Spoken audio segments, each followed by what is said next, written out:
Welcome back, everyone, to another episode of the Cover 2 podcast. As always, I'm your host, Lawson Turner, and let's get straight to the topic of discussion for today.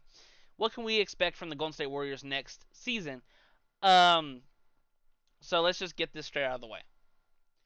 I think they'll be a solid team when it comes to the totality of the NBA East and West. I feel like if you combine East and West, they're smack dab in the middle.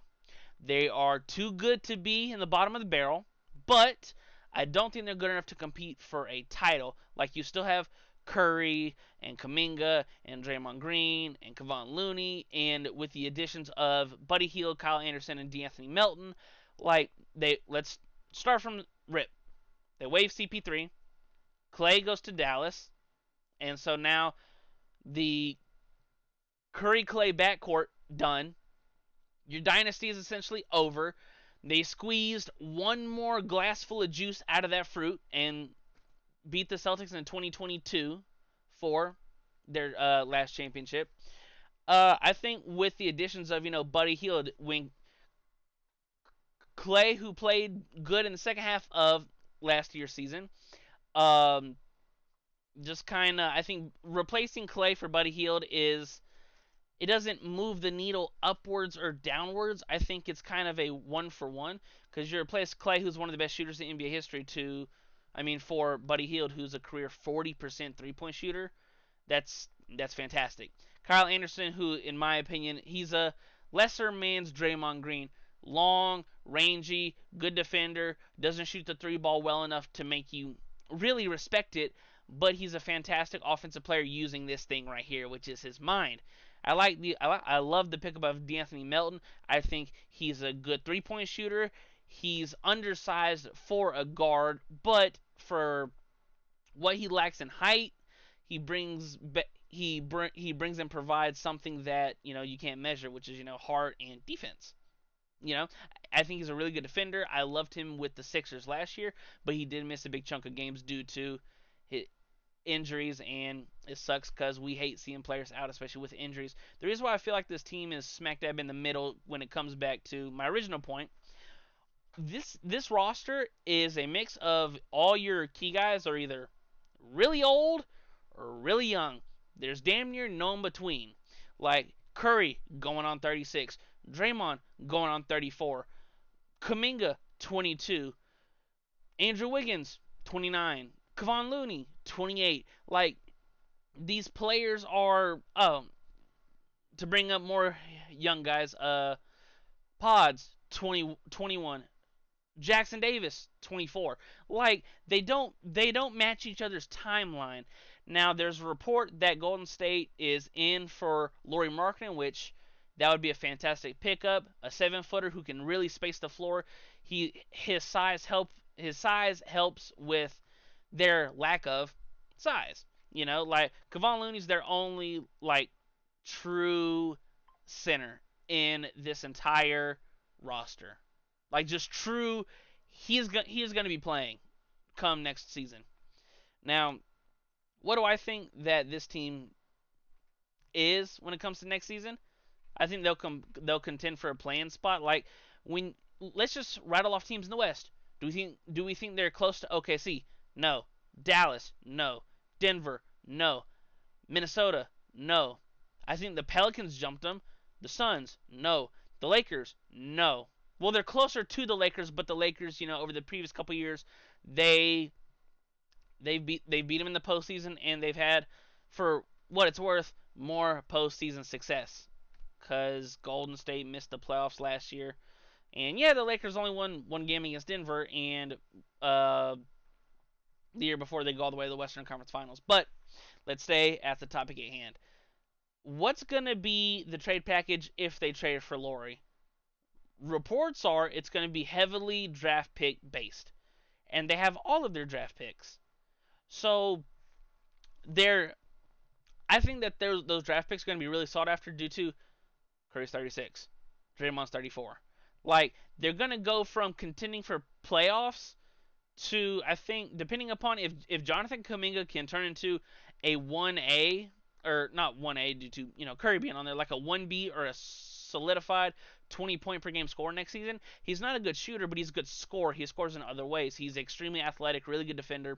Um, I think that the picks will be very valuable for Utah, or if Golden State wants to make another move. That's not marketing, because marketing's going to cost a shit ton, and he's worth it in my opinion.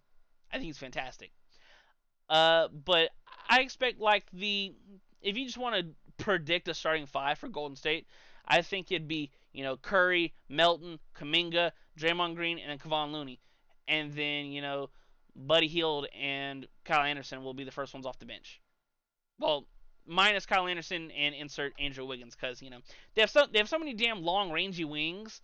They can essentially, if they really wanted to go small ball, you could run, some lineups with Kyle or Draymond Green as your small ball five. So if you just want to go, let's just get crazy ball movement and smart offensive players, you could go Curry, Hield, Kuminga, Kyle, and Draymond. Now it's going to mess up the spacing due to Kyle's not a volume three-point shooter. Last year he shot 22.9% from three. Now for a career, if you want to round up, he's 34%, but that's still not good enough to make you, to respect his three ball. Him or Draymond, if not both, they're going to be your help defender. That's just what it is. Now, I rattled off a bunch of teams that I think are just better than Golden State, and I even left out teams like the Clippers and the Kings, because I think that those teams, well, do I expect the Clippers to be as good as they were last season, this upcoming season? No.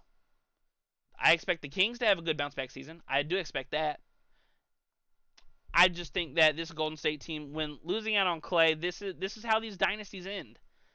They're young and up and coming, and they're knocking on the door. Then they break through, and then they dominate, and then they acquire Kevin Durant, and then Kevin Durant leaves, and then they get one more title, and then Draymond punches Jordan Poole, which sucks, because that was the beginning of the end. Because they were they were defending their title as well as they could, but they just ran into a better team in the Lakers, and that's flatly what it is. So all in all, I think they'll be just a solid, fun team overall. They'll be smack dab in the middle of the total out of the 30 teams and the standings. Out west, they'll probably be, I'd say within the last month, unless, they prove me wrong, and I'll be the first to say, oh, this team exceeded my expectations.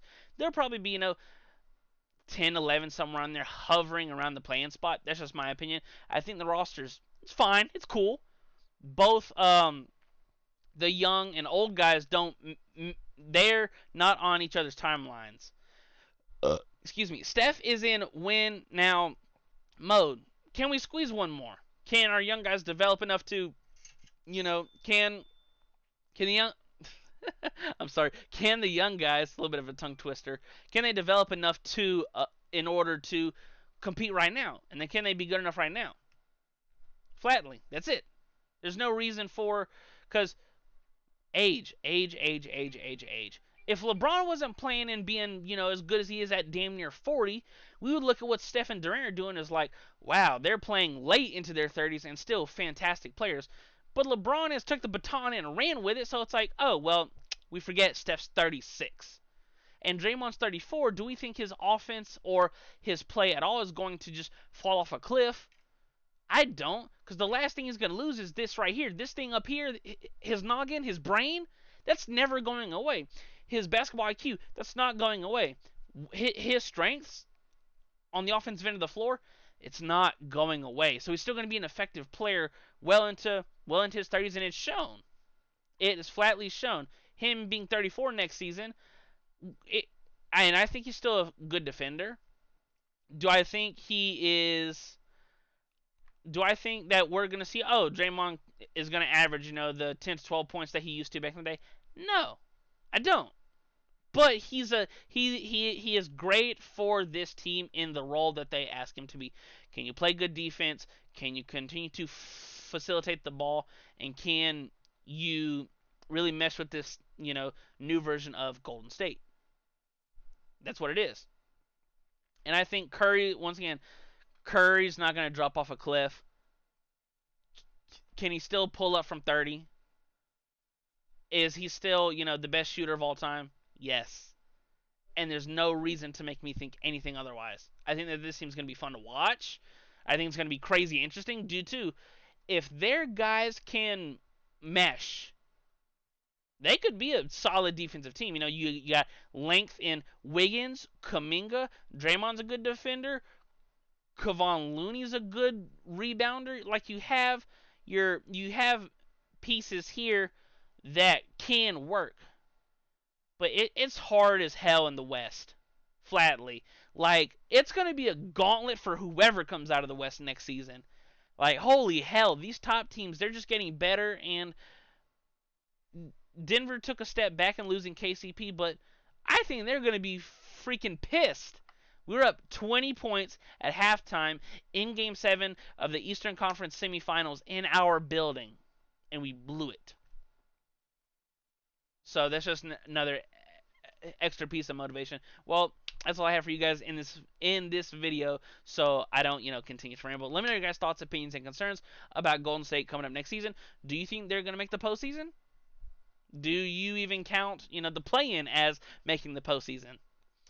And what are your expectations for the Golden State Warriors next season? As always, thank you so much for watching this episode of the Cover 2 Podcast. For the Cover 2 Podcast, I'm your host, Lawson Turner, and I want to talk to you guys in the next one. Peace.